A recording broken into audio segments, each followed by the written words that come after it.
Next अगर हम exercise 7.8 में देख रहे हैं तो 7.8 में जैसे मैंने आपको बताया है इसमें और यूज़ कर रहे थे हम 7.8 में एंड यूज़ करेंगे ए एंड बी, यानी इसमें मल्टीप्लिकेशन लॉ लगेगा। तो A and B probability of A intersection B का फार्मूला इसमें यूज़ होगा, जो कि probability of A multiply probability of B के इक्वल है। यानी ए की प्रोबेबिलिटी को बी की प्रोबेबिलिटी से मल्टीप्लाई करना है। इस एक्सरसाइज में मल्टीप्लिकेशन का लॉ हम यूज़ करेंगे। अब इसमें जैसे हमें कह रहा है क्वेश्चन नंबर 1 है the probability that a person A will be alive 15 year hence is 5/7। वो कह रहा है कि एक बंदा है उसके 15 साल ज़िंदा रहने के जो चांसेस हैं वो 5/7 है। यानी क्वेश्चन नंबर 1 में जो ए पर्सन है इसकी ज़िंदा रहने के चांसेस हैं 5/7। And the probability that an other person B will be alive 15 year hence is 7/9। और दूसरा बंदा है उसके 15 साल ज़िंदा रहने के चांसेस 7/9 है। Find the probability that both will be alive, कहता है कि दोनों ही ज़िंदा रहेंगे, इसके चांसेस हमने फाइंड करने हैं। यानी एक भी ज़िंदा रहेगा और दूसरा भी ज़िंदा रहेगा, तो इसमें एंड हम यूज़ कर रहे हैं। एक पहला भी ज़िंदा रहे एंड दूसरा भी ज़िंदा रहे और नहीं यूज़ होगा। तो इसमें probability of A intersection B हम यूज़ करेंगे। वो फार्मूला है probability of A multiply probability of B. Probability of A है 5/7 एंड प्रोबेबिलिटी ऑफ बी है 7/9। 7 को अगर मैं 7 से कैंसिल तो इसका आंसर 5/9 के इक्वल आ जाएगा।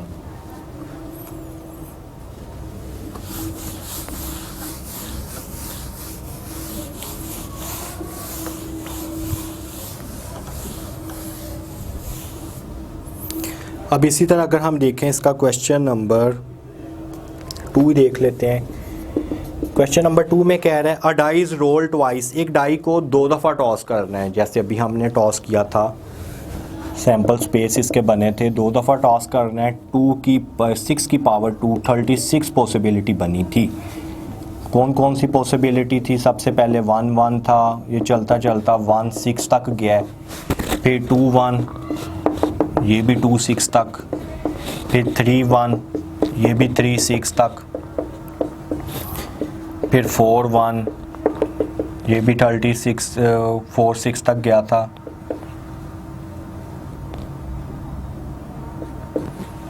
इसी तरह फिर 5-1 से स्टार्ट होगा, ये 5-6 तक जाएगा, फिर ये 6-1, 6-6। ये डॉट का मतलब ये मैंने जो पिछला क्वेश्चन आपको करवाया था उसमें सारी पॉसिबिलिटी बता दी हैं। पहला 1-1, फिर 1-2, 1-3, 1-4, 1-5, 1-6।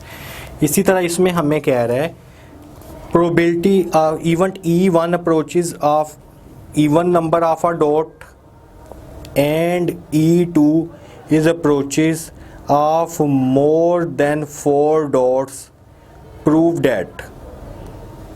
इसका सम की बात कर रहा है। इवेंट 1 में हमें कह रहा है कि इवेंट 1 जो है इवेंट E1, 2 इवेंट है, एक तो E1 है एक E2 है। E1 the appearance of even number of a dot and event E2 is the appearance of more than 4 dot prove that probability of E1 intersection E2 equal to probability of E1 और multiply E2। इसमें इसने question में problem किया हुआ है, question ही ठीक नहीं है, क्योंकि जो मोर देन 4 डॉट्स ये होना चाहिए असल में क्वेश्चन के उसका जो सम हम फाइंड कर रहे हैं वो हमारे पास मोर देन 4 हो सकता है। मोर देन 4 डॉट तो कोई कंसेप्ट नहीं इसमें बनता। तो इसमें असल में क्वेश्चन यही है कि जो event E1 is the appearance of even number of a dot, कि अगर हम दोनों को ऐड करेंगे तो इवन नंबर हमारे पास आएगा। इवेंट E1 ये है, और E2 जो इवेंट है ये है is the appearance of more than 4 dots. यानी अगर हम दोनों को प्लस करें तो उसका सम जो है वो मोर देन 4 आना चाहिए। और फाइंड इसमें हमने करना है probability of E1 intersection E2।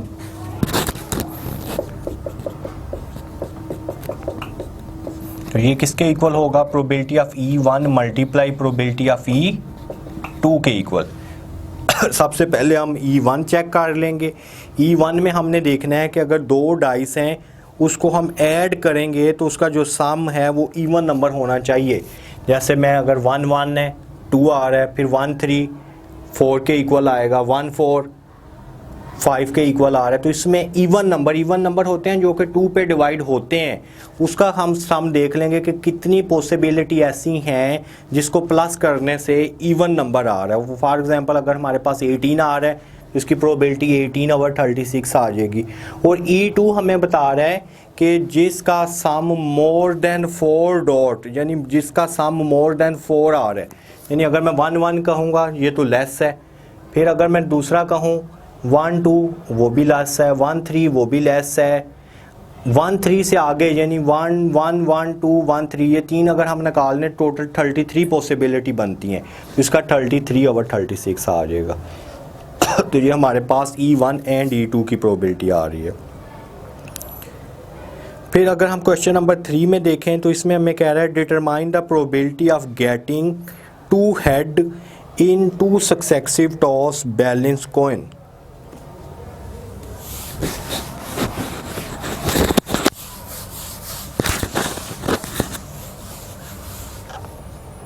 Determine the probability of getting 2 head in 2 successive tosses a balance coin। कह रहा है कि 2 हेड को अगर हम टॉस करें, हेड को अगर 2 की पावर 2 देखें तो ये 4 पॉसिबिलिटी टोटल बनेंगी, क्योंकि कॉइन को टॉस करना है तो 2 की पावर लेनी है। अगर मैं 2 की पावर 2 लूँ तो ये मेरे पास किसके इक्वल आ रहा है, टोटल 4 के इक्वल आ रहा है। तो टोटल पॉसिबिलिटी इसमें बन रही हैं 4। अब 4 किस तरह बनानी है, या तो वो हेड आएगा, या हेड टेल आएगा, या टेल हेड आएगा, या फिर टेल आएगा। तो ये टोटल पॉसिबिलिटी हैं, टोटल 4 पॉसिबिलिटी बन रही हैं। इसमें कह रहे determine the probability of getting 2 head. तो इसमें 2 हेड कितनी दफ़ा आया ये चीज़ हमने देखनी है। तो 2 हेड एक दफ़ा ही आया है। टोटल पॉसिबिलिटी कितनी है, 4 है। तो इसमें 2 हेड की जो प्रोबेबिलिटी अगर मैं देखूँ तो 2 हेड की प्रोबेबिलिटी आएगी 1/4 के इक्वल।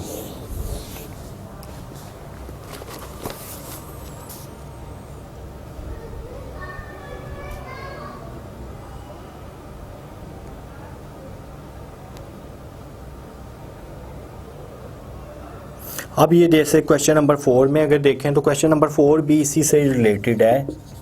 क्वेश्चन नंबर 4 में हमें कह रहा है 2 कॉइन और टॉस ट्वाइस ईच, 2 कॉइन को टॉस किया तो यही पॉसिबिलिटी बन रही है। Find the probability that head appear on the first toss and the same faces appear in 2 toss. हमने प्रोबेबिलिटी फाइंड करनी है,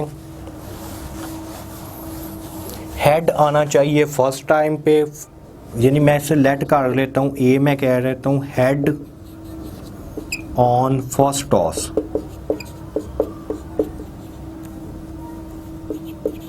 और बी हम कह लेते हैं सेम फेसिस। हमने प्रोबेबिलिटी फाइंड करनी है A and B, A intersection B, तो ये इक्वल होगा probability of A multiply probability of B. Head first face का मतलब है पहला फेस जो है वो हेड होना चाहिए। तो हेड में मैं देखूं तो पहला हेड ही है, हेड टेल में देखूं पहला हेड ही है, टेल हेड में देखूं तो ये नहीं है क्योंकि पहला हेड नहीं है, सेकंड नंबर पे हेड आ रहा है। टेल में देखूं तो इसमें भी हेड नहीं है। तो 2 दफ़ा ऐसा हुआ है कि पहला फेस जो है वो हेड आ रहा है, तो इसकी प्रोबेबिलिटी होगी 2/4। और बी था सेम फेसिस। सेम फेसिस का मतलब है कि दोनों सेम होने चाहिए, या तो हेड होना चाहिए या टेल होना चाहिए। तो ये देखें हेड एक दफ़ा है, टेल एक दफ़ा है, टोटल इसकी भी 2 पॉसिबिलिटी हैं 2/4। तो ये देखें 2/4, 2 1 टाइम, 2 2 टाइम, 2 1 टाइम, 2 2 टाइम, तो 1/4 इसका आंसर आ जाएगा। अगर हम इसमें देख लें क्वेश्चन नंबर 7 देखते हैं। क्वेश्चन नंबर 7 में हमें कह रहा है 2 dice are thrown twice, 2 dice को टॉस करना है। What is the probability that the sum of dot shown in the first throw is 7 and that of the second throw is 11। हमने प्रोबेबिलिटी फाइंड करनी है कि जो पहला डॉट जो 7 आ रहा है, अगर ये देखें डाई को 2 दफ़ा टॉस करना है, 2 दफ़ा टॉस करने का मतलब है 6 की पावर रोल करना है, 6 की पावर 2 36 पॉसिबिलिटी बनती हैं, 6 1 6 2 सेम जो पॉसिबिलिटी हमने बनाई है। इसमें से हमें कह रहा है कि आप प्रोबेबिलिटी फाइंड करो द फर्स्ट थ्रो इज़ 7, पहली दफ़ा थ्रो करने से 7 आ रहा है, तो वो कितनी दफ़ा 7 आ रहा होगा। अगर हम ये देखें कि पहली दफ़ा थ्रो करने से 7 आए, what is the probability that the sum of dot is the first throw is 7 के अगर हम उसको ऐड कर रहे हैं ना तो वो 7 के इक्वल आ रहा है। And of the second throw is 11, यानी पहली दफ़ा करने से 7 आए या फिर 11 के इक्वल आए, एंड 11। तो पहले आप फाइंड कर लें 7 कितने टाइम आ रहा है, फिर आप फाइंड कर लें 11 कितने टाइम आ रहा है। तो हमने फाइंड करना है ए एंड बी।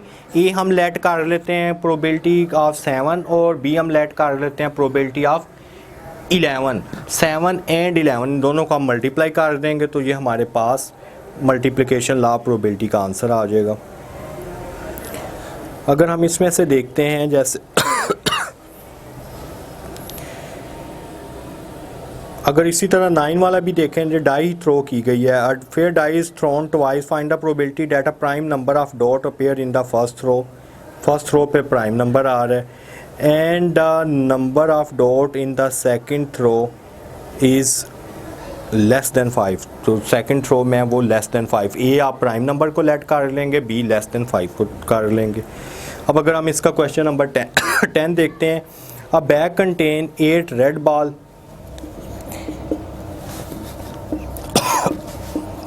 रेड 8 है, वाइट 5 है एंड ब्लैक 7 है। 3 ball are drawn from the bag, 3 ball जो है वो ड्रा करने। 3 ball are drawn from the bag. Select हमने 3 करने। What is the probability that the first ball is red, second ball is white and the third ball is black when every time the ball is replaced? हर दफ़ा ball को जो है वो हमने replace करने का मतलब है कि एक दफ़ा हमने बैग में से बॉल निकाला है, फिर दोबारा उसी बैग में से वो बॉल को फेंक देना है। तो अगर हम ये देखें तो पहली 3 बॉल हमने सेलेक्ट करने हैं। पहला रेड है, तो रेड कितने हैं टोटल, पहले पॉसिबिलिटी आप देख लें कितनी है, 8 5 13, टोटल 20 है।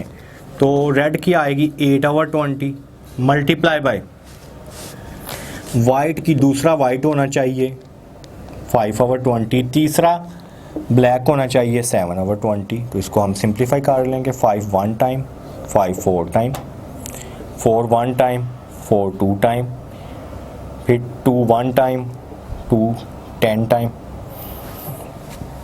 20 को 10 से मल्टीप्लाई करें, ऊपर 7 आ रहा है, नीचे 200 आ रहा है, 7 ओवर 200 इसका आंसर आ जाएगा। इसमें था ना कि बॉल इज़ रिप्लेस, अगर डज नॉट रिप्लेस होता तो फिर पहले 20 थे, एक बॉल तो सिलेक्ट हो गया वो बाहर चला जाएगा, फिर 5 ओवर 19 आता, फिर दूसरा बॉल भी सिलेक्ट हो गया तो फिर 7 ओवर 18 के इक्वल आना था, यानी एक एक कम होता जाना था। फिर बस ये था हमारा इसमें